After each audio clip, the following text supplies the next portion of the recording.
Hello everyone, welcome to students in academy. आज हम बात करेंगे हमारी हिस्ट्री के बारे में। जैसे आप जानते हैं कि हिस्ट्री किसी भी एग्जाम्स के लिए काफ़ी इंपॉर्टेंट होती है और ऊपर से हर एग्जाम में ये पूछ लेता है कि एनसीईआरटी ही की हिस्ट्री पढ़नी चाहिए। तो अगर एनसीईआरटी की हिस्ट्री पढ़ने को मिल जाए तो कितना मजा आएगा। जी हाँ, मैं आप लोगों के लिए एनसीईआरटी की हिस्ट्री जो है वो लेके आई हूँ, जो हमारे सभी एग्जाम्स के लिए काफ़ी इंपॉर्टेंट है और वो भी शॉर्ट में, यानी कि जो हमारे एग्जाम्स के लिए इंपॉर्टेंट होगा हम सिर्फ वही पढ़ेंगे। ठीक है, चलो स्टार्ट करते हैं। हमारा सबसे पहले तो यही आता है कि इतिहास होता है क्या है, कि व्हाट इज हिस्ट्री। अगर हम बात करें इतिहास की तो हमारे अतीत का अध्ययन ही इतिहास कहलाता है, अर्थात हमारे जो बीते हुए समय में, यानी कि अब से पहले जो हो चुका है, अगर हम उसका अध्ययन करें तो वही कहलाता है हमारा इतिहास। ठीक है, किसका अध्ययन इतिहास कहलाता है? तो हमारे जो अतीत का अध्ययन होता है वो क्या कहलाता है? इतिहास कहलाता है। दूसरा होता है इतिहास के जनक कौन होते हैं। तो काफी एग्जाम्स में ये भी पूछ लेता है कि इतिहास के जनक कौन है। तो इतिहास के जो जनक है वो कहलाते हैं हेरोडोटस। कौन है हमारे? हेरोडोटस है हमारे इतिहास के जनक।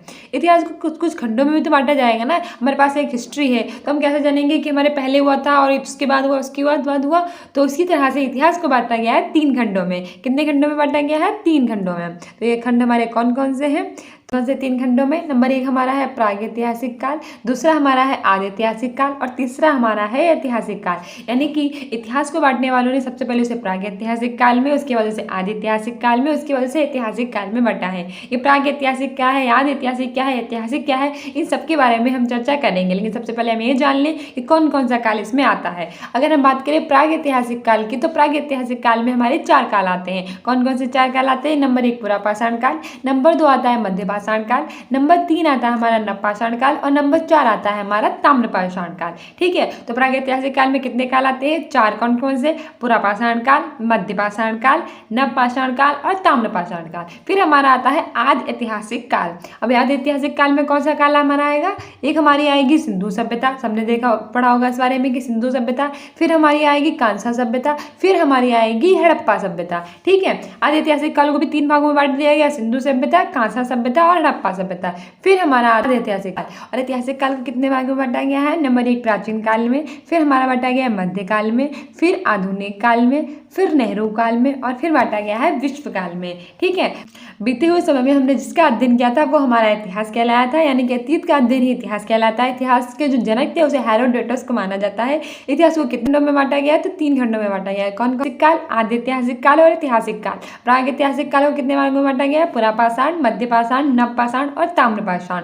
और आदि ऐतिहासिक काल को भी 3 भागों में बांटा गया है। कौन कौन सा? सिंधु सभ्यता, कांसा सभ्यता और हड़प्पा सभ्यता। फिर उसके बाद हमारा ऐतिहासिक काल आता है। ऐतिहासिक काल को भी 5 भागों में बांटा गया है। कौन कौन से? प्राचीन काल, मध्यकाल, आधुनिक काल, नेहरू काल और विश्व काल। ठीक है, अब इस बारे में बात करेंगे प्रागैतिहासिक काल की। प्रागैतिहासिक काल हमारा क्या है? इतिहास का वह समय जिसमें मानव पढ़ना लिखना नहीं जानता था। बिल्कुल सही बात है। इतिहास का एक समय ऐसा था जिसमें मानव को कुछ भी नहीं पता था कि कैसे पढ़ा जाए, कैसे लिखा जाए, क्या किया जाए। उस काल को हम क्या कहते थे? प्रागैतिहासिक काल। इसकी जानकारी हमें केवल पुरातात्विक साक्ष्यों से मिली है। अब ये भी माइंड में आता है कि वह समय जिसमें मानव पढ़ना लिखना जानता ही नहीं था, उसे किसी के बारे में कुछ पता ही नहीं था, तो हमें कैसे पता चलेगा कि वो समय था? तो वो हमें पता चला है पुरातात्विक साक्ष्यों से। किससे पता चला है? पुरातात्विक साक्ष्यों से। इसके अंतर्गत हम पाषाण काल को रखते हैं। बिल्कुल सही बात है, हम प्रागैतिहासिक काल में रखते हैं पाषाण काल को। ठीक है, तो हमारा इतिहास क्या था? अतीत का अध्ययन ही इतिहास कहलाता था। ठीक है, इतिहास के जनक जो थे वो थे हमारे हेरोडोटस, और इतिहास को 3 खंडों में बांटा गया था, प्रागैतिहासिक, आदिऐतिहासिक और ऐतिहासिक। प्रागैतिहासिक काल की अगर हम बात करें तो वह समय जिसमें मानव पढ़ना लिखना नहीं जानता था, उसकी जानकारी हमें केवल मिली है पुरातात्विक साक्ष्यों से। उसके अंतर्गत हम पाषाण काल को रखते हैं, वो हमारा प्रागैतिहासिक काल है। ठीक है, अब हम आगे बात करते हैं इसके में ही पाषाण काल क्या होता है। पाषाण काल क्या होता है? वह समय जब मानव पत्थर के औजार और हथियार का उपयोग करता था, पाषाण काल कहलाता था। पाषाण का मतलब ही पत्थर होता है, उसे आप लोगों को पता हो जाना चाहिए कि जब समय मानव ने पत्थर के औजारों का और हथियारों का प्रयोग किया था वो हमारा ये क्या कहलाता था? पाषाण काल। ठीक है, और पाषाण काल को भी हम एक नहीं बल्कि 4 भागों में बांटते हैं। देखो इसमें लिखा है पाषाण काल को कितने भागों में बांटते हैं? 4 भागों में। कौन कौन सा? नंबर 1 होता है पुरापाषाण काल, फिर होता है मध्यपाषाण काल, फिर होता है नवपाषाण काल और एक हमारा होता है ताम्रपाषाण काल। ठीक है, तो पुरापाषाण काल की बात करते हैं। यह इतिहास का सबसे प्रारंभिक समय था। बिल्कुल सही बात है। अगर सबसे पहले कि कौन सा काल आया था, पूरा पाषाण काल, ठीक है। प्राग ऐतिहासिक काल वो था जिसे मानव को पढ़ना लिखना नहीं पता था, उसके पुरातात्विक साक्ष्यों से हमें इसके बारे में जानकारी मिली है और उसके अंतर्गत हम पाषाण काल को रखते हैं। और पाषाण काल को भी हम 4 भागों में बांटते हैं, पुरा पाषाण, मध्य पाषाण, नव पाषाण और ताम्र पाषाण। और उसमें पुरा पाषाण का सबसे पुराना पाषाण काल है, ठीक है। तो ये इतिहास का सबसे प्रारंभिक समय था, यानी कि इतिहास जब प्रारंभ हुआ ये सबसे प्रारंभिक समय था। इस समय के मानव को आदि मानव कहा जाता था। इस समय मानव को क्या कहते थे, आदि मानव। आदि मानव इसलिए कहते थे क्योंकि उसके अंदर सभ्यता नाम की कोई चीज़ नहीं थी, उसे नहीं पता था, उसे अपने रिश्तेदारों के बारे में नहीं पता था, उसे खुद के बारे में नहीं पता था, वो जानवरों की तरह रहता था, यानी कि वो आधा मानव था, इसीलिए उसे क्या कहते हैं, आदि मानव कहते हैं, ठीक है। इस समय का मानव खानाबदोश, खाक सग्राह था, यानी कि खानाबदोश। आपने गाना भी सुना होगा, खानाबदोश में ठहरा, बहुत गंदी आवाज़ है ना भाई, छोड़ो। खानाबदोश यानी कि खाक संग्रह था। अब खाक संग्रह कैसे था, यानी उसके जीवन का सिर्फ एक ही लक्ष्य था, भोजन भोजन भोजन। अभी भी हम ज़्यादा खाते हैं ना, तुम्हारे घर वाले कहते हैं क्या आदि मानव की तरह रहते हो, यानी कि तुम्हारे जीवन का सिर्फ एक ही लक्ष्य है, भोजन करना, जो कि आदि मानव में था। लेकिन अब तो ऐसा नहीं है ना। तो पहले मानव कैसा था, खानाबदोश था, यानी कि खाक संग्रह था, अपने जो भोजन जो था ना उसको समेट कर रखता था। उसके जीवन का मुख्य उद्देश्य जानवरों की भांति अपना पेट भरना था। क्या था उसके जीवन का मुख्य उद्देश्य, जैसे जानवरों का मुख्य उद्देश्य होता है अपने पेट भरना, कुछ भी नहीं करेंगे, बस उनका क्या काम होता है कि हमें भोजन मिल जाए, भोजन मिल जाए। वैसे ही क्या था, हमारे उनके जीवन का मुख्य उद्देश्य था जानवरों की भांति अपना पेट भरना। इस समय के मानव की सबसे बड़ी उपलब्धि थी आग की खोज। ये बहुत ही इंपॉर्टेंट है, आग की खोज याद रखना। कितने सारे एग्जाम्स में पूछा है कि आग की खोज कब की गई थी, तो आग की खोज की गई थी हमारे पुरा पाषाण काल में, ठीक है, पुरा पाषाण काल में की गई थी। तो इस समय मानव की सबसे बड़ी उपलब्धि थी कि उसने आग की खोज की थी। वैसे उसका जीवन खानाबदोश था, यानी खाक संग्रह था, उसका जो जीवन था वो सिर्फ पेट भरने में ही लगा रहता था और दोबारा दूसरा कोई काम नहीं करता था, जैसे कि जानवर करते हैं, ठीक है। इसीलिए यहाँ के मानव को हम पुरा पाषाण काल के मानव को क्या कहते हैं, आदि मानव। क्या कहते हैं हम, आदि मानव कहते हैं, ठीक है। आगे बढ़ते हैं। याद रखना ये सारी चीज़ें बहुत इंपॉर्टेंट है हमारे एग्जाम के लिए। आपको एनसीईआरटी की बुक का सार मिल गया है। लाइक कीजिए, सब्सक्राइब कीजिए और शेयर कीजिए इसको, ठीक है। आगे बात करते हैं, आगे बात करेंगे मध्य पाषाण काल। और मध्य पाषाण काल में भैया क्या है, मध्य पाषाण काल में ये पुरा पाषाण काल के बाद का काल है। बिल्कुल सही बात है, पुरा पाषाण के बाद आया है मध्य पाषाण काल। मध्य यानी बीच का काल, तो बीच में ही रहेगा, यानी कि दूसरे नंबर पे आएगा। तो पुरा पाषाण काल के बाद का काल है ये मध्य पाषाण काल। इस समय मानव के हथियार छोटे आकार के थे। अभी कितने सारे एग्जाम्स में ये पूछा गया है कि मध्य पाषाण काल में मानव के हथियार कैसे थे, तो वो हमारे थे छोटे आकार के। कैसे थे, छोटे आकार के थे। इस समय के मानव की सबसे प्रमुख कार्य अंत्योष्टि यानी अंतिम कार्य संस्कार कार्यक्रम था। इस समय प्रमुख कार्य क्या था, अंत्योष्टि कार्यक्रम था। अंत्योष्टि यानी कि अंतिम संस्कार कार्यक्रम था। एग्जाम में ऐसे पूछ लेता है कि अंत्योष्टि कार्यक्रम कौन से काल का प्रमुख कार्य था, तो पुरा पाषाण काल, मध्य पाषाण काल, नव पाषाण काल, ताम्र पाषाण काल, ऐसे 4 ऑप्शन में दे देगा। तो याद रखना मध्य पाषाण काल का है। किसका है, मध्य पाषाण काल, ठीक है। आगे बढ़ते हैं। आगे हमारा आता है नव या फिर उत्तर पाषाण काल। क्या आता है, नव या फिर उत्तर पाषाण काल, ठीक है। तो इसमें भी देख लेते हैं क्या है। इस काल में मानव ने स्थायी आवास बना लिया था। बहुत सही बात है, मानव ने क्या कर लिया, स्थायी आवास बना लिया। पूरा पाषाण काल में जानवरों की तरह रहता था, खानाबदोश था, उसके जीवन का मुख्य उद्देश्य था क्या था, वो था जानवर की तरह अपना पेट पालना, ठीक है। आग की खोज लेकिन करनी थी। मध्य पाषाण में काल में क्या था, उसने अंत्योष्टि कार्यक्रम स्टार्ट कर दिया था, यानी कि अंतिम संस्कार वगैरह कर दिया था। नव पाषाण काल में आके उसने क्या किया, क्योंकि ना पूरा पाषाण काल में मानव ऐसे ही खाया जाता था, मध्य पाषाण काल में जलाना वलाना स्टार्ट कर दिया भैया। और नव पाषाण काल में उसने क्या किया, मानव ने स्थायी आवास बना लिया। स्थायी आवास बना लिया मतलब घर वगैरह बनाना स्टार्ट कर दिया, क्योंकि पूरा पाषाण काल में तो खानाबदोश था, यानी इधर उधर घूमता रहता था और भोजन इकट्ठा करता था। और नव पाषाण काल में आके उसने अपने लिए झोपड़ी बना ली, सोचा कि मैं अभी एक जगह ठहरूंगा, ठीक है। साथ ही मानव कृषि तथा पशुपालन भी प्रारंभ कर दिया। ले मानव ने क्या कर दिया, कृषि और पशुपालन। याद कीजिए, भी थे रिसेंटली एग्जाम में पूछा गया था, मानव ने कृषि करना कौन से काल में स्टार्ट किया था, पुरा पाषाण, मध्य पाषाण, नव पाषाण की ताम्र पाषाण। कितना ईजी है, मानव ने कृषि करना स्टार्ट किया है नव पाषाण काल में, ठीक है। पशुपालन भी प्रारंभ कर दिया। सही बात है, जब मानव ने कृषि ही स्टार्ट कर दी है तो क्या करेगा मानव, एक ही जगह ठहरेगा ना, क्योंकि हम आज यहाँ पे अपनी गेहूँ धान बो के चले जाओगे और 5 महीने बाद आओगे ना, तो उसमें पानी दोगे ना खाद दोगे, हो पाएंगे, नहीं हो पाएंगे ना। एक तो सब जानवर चढ़ जाएंगे, ऊपर से जानवर नहीं चढ़ जाएंगे तो सूख साख जाएगी, ठीक ठीक है।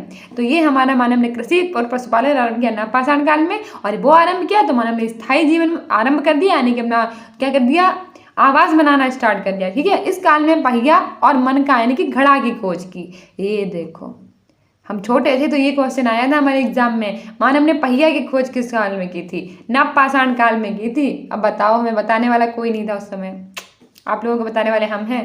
इस काल में मानव ने क्या किया? पहिया यानी कि मन का घड़ा की खोज की, ठीक है। तो समझ में आया आप लोगों को? इतिहास क्या है? अतीत का अध्ययन ही इतिहास कहलाता है। किसका? अतीत का अध्ययन ही इतिहास कहलाता है। इतिहास को कितने भागों में बांटा गया है? 3 भागों में। कौन कौन से? प्रागैतिहासिक काल, आदि ऐतिहासिक काल और ऐतिहासिक काल, ठीक है। और इतिहास के जो जनक हैं वो हमारे हैं हेरोडोटस, ठीक है। जो हमारा प्रागैतिहासिक काल है उसको भी कितने भागों में बांटा गया? 4। कौन कौन से? पुरापाषाण काल, मध्यपाषाण काल, नवपाषाण काल और ताम्रपाषाण काल। उसमें भी अगर हम पुरापाषाण काल की बात करें तो पुरापाषाण काल सबसे पुराना पाषाण काल है, ठीक है। और उस पुरापाषाण काल में मानव ने क्या किया था? आग की थी खोज और खानाबदोश जीवन जीता था, यानी बेफिक्री से रहता था, ठीक है। जीवन क्या था? भोजन करना था, ठीक है। उसके बाद आया मध्यपाषाण काल। अब मध्यपाषाण काल में मानव का मुख्य कार्य क्या था? अंत्योष्टि कार्यक्रम था। उसके बाद आया नवपाषाण काल। नवपाषाण काल में मानव ने कृषि आरंभ कर दिया। जब मानव ने कृषि आरंभ कर दिया, मन का और घड़े की खोज कर ली, तो उसने अपना मानव ने क्या करो? खेती करना स्टार्ट कर दो। अब जब मनुष्य खेती करना स्टार्ट कर दी तो घरों बनी, रही कहाँ? और घर बनाई लो, तो मन का यानी घड़ा पहिया इन सब की खोज तो करी, तो फिर उसने जो कर लो। समझ में आओ? ठीक है, थोड़ा और देख लेते हैं, फिर हम आपको अगली क्लास में बताएंगे। मानव ने खेती 7000 ईसा पूर्व पाकिस्तान के सुलेमान और किरथर पहाड़ियों के बीच की थी। ये देखो कितने सब, ये देखो है हमारे एग्जाम वाले क्वेश्चन। मानव ने खेती सबसे पहले कहाँ स्टार्ट की थी? 7000 ईसा पूर्व पाकिस्तान के सुलेमान और किरथर पहाड़ियों के बीच। कौन सी पहाड़ियों के बीच की थी? सुलेमान और किरथर पहाड़ियों के बीच, ठीक है। और कहाँ की थी? पाकिस्तान में। सबसे पहले 7000 ईसा पूर्व। पहली कृषि और गेहूं की थी, और पहली कृषि थी किसकी? जौ की थी और गेहूं की थी। मानव ने 7000 साल पहले कहाँ स्टार्ट की थी? पाकिस्तान के सुलेमान और किरथर पहाड़ियों के बीच की थी, और पहली खेती जो थी वो किसकी थी? गेहूं की थी और जौ की थी, ठीक है। आगे बढ़ते हैं, इसी से रिलेटेड हमारा आगे क्वेश्चन है। मानव द्वारा पाला गया पहला पालतू पशु कुत्ता था। ये भी काफी एग्जाम से पूछा गया था। मानव ने सबसे पहले किस जानवर को पाला था? तो वो पाला था कुत्ते को, ठीक है। आगे बात करते हैं ताम्रपाषाण काल की। किसकी बात करते हैं? ताम्रपाषाण काल की। ताम्रपाषाण काल में क्या? ये पाषाण काल का अंतिम समय था। बिल्कुल सही बात है। पुरापाषाण काल पहला था, मध्यपाषाण काल दूसरा था, नवपाषाण काल तीसरा था और ताम्रपाषाण काल हमारा चौथा था। इस समय तांबे की खोज हुई थी। पता भी चल रहा है, ताम्र मतलब तावा और पाषाण माने पत्थर, ठीक है। ताम्र मतलब तावा, तावे की खोज की थी, ठीक है। ये भी एग्जाम पूछता है कि कौन से काल में तावे की खोज हुई थी? तो ताम्रपाषाण काल में हुई थी तावे की खोज, जिस कारण औद्योगिकरण शुरू हो गया। औद्योगिकरण क्या हो गया? शुरू हो गया था। इसी कारण का विकसित रूप सिंधु सभ्यता में देखने को मिलता है। अगर हम बात करें औद्योगिकरण, दोस्तों स्टार्टिंग तो हमारी हो गई थी ताम्रपाषाण काल में, लेकिन उसका जो वास्तविक रूप था, यानी कि उसका जो विकसित रूप था, वो हमारे देखने को मिला है सिंधु सभ्यता में, ठीक है। आगे बढ़ते हैं। आगे हमसे कह रहा है कि किस काल में मानव आखेटक यानी कि शिकारी था। यानी कि उसमें कुछ क्वेश्चंस पूछे गए हैं कि किस काल में मानव आखेटक था? पुरापाषाण काल में। हमने पहले ही देखा कि किस काल में मानव आखेटक यानी कि शिकारी था। उसका मुख्य कार्य क्या था? खानाबदोश, यानी कि इधर उधर घूमता रहता था और उसका मुख्य कार्य था भोजन को इकट्ठा करना। वो हमारा था पुरापाषाण काल में। किस स्थान से पहली बार चावल का साक्ष्य मिला? तो वो हमारे इलाहाबाद का कोल्डी हवा में। इलाहाबाद की कोल्डी हवा से हमें पहली बार चावल के साक्ष्य मिले हैं। और गेहूं के कहाँ से मिले हैं? सुलेमान और किरथर पहाड़ियों के बीच सबसे पहले गेहूं की खेती हुई थी 7000 ईसा पूर्व पाकिस्तान की सुलेमान और किरथर पहाड़ियों में, ठीक है। हमारा इतिहास का एक छोटा सा टॉपिक जो हमारे सभी एग्जाम्स के लिए काफ़ी इंपॉर्टेंट था। एनसीईआरटी बेस्ड था, तो जाहिर सी बात है कि सभी एग्जाम्स के लिए ज़रूरी होगा। और हमने क्या बात की इसके बारे में? तो शॉर्ट में इसके बारे में बात कर लेते हैं। बीते हुए समय का अध्ययन ही इतिहास कहलाता है। हमने अतीत में जो हमने कुछ अध्ययन किया है, जो पढ़ा लिखा है, वही हमारा क्या कहलाता है? इतिहास। इतिहास के जनक जो थे वो हमारे हेरोडोटस थे। और इतिहास को 3 भागों में बांटा गया है: प्रागैतिहासिक काल, आदि ऐतिहासिक काल और ऐतिहासिक काल। प्रागैतिहासिक काल क्या होता है? वह काल जिसमें मानव ने पढ़ना लिखना नहीं जानता था, उसकी हमें बारे में जानकारी मिली सिर्फ पुरातात्विक साक्ष्यों से, तो वो हमारा था प्रागैतिहासिक काल। प्रागैतिहासिक को चार भागों में बांटा गया था। पुरा पाषाण काल, मध्य पाषाण काल, नव पाषाण काल और ताम्र पाषाण काल। पुरा पाषाण काल वह समय था जब मानव खानाबदोश जीवन जीता था, जिसमें मानव का मुख्य कार्य क्या था, शिकार करना और अपने पेट को पालना। इस काल में मानव ने आग की खोज की थी। उसके बाद हमारा मध्य पाषाण काल आया। मध्य पाषाण में उसने अंत्येष्टि कार्यक्रम स्टार्ट किया था। फिर हमारा है नव पाषाण काल। नव पाषाण काल में मानव ने क्या किया था, मानव ने पहिए की खोज की थी, मनके की खोज की थी, नहीं घड़े बनाने स्टार्ट कर दिए थे। इसके अतिरिक्त मानव ने जो स्थायी जीवन था वो आरंभ कर दिया था और साथ में मानव ने अपने लिए आवास वगैरह बना लिए थे। उसने खेती करना स्टार्ट कर दिया था, पशुपालन स्टार्ट कर दिया था।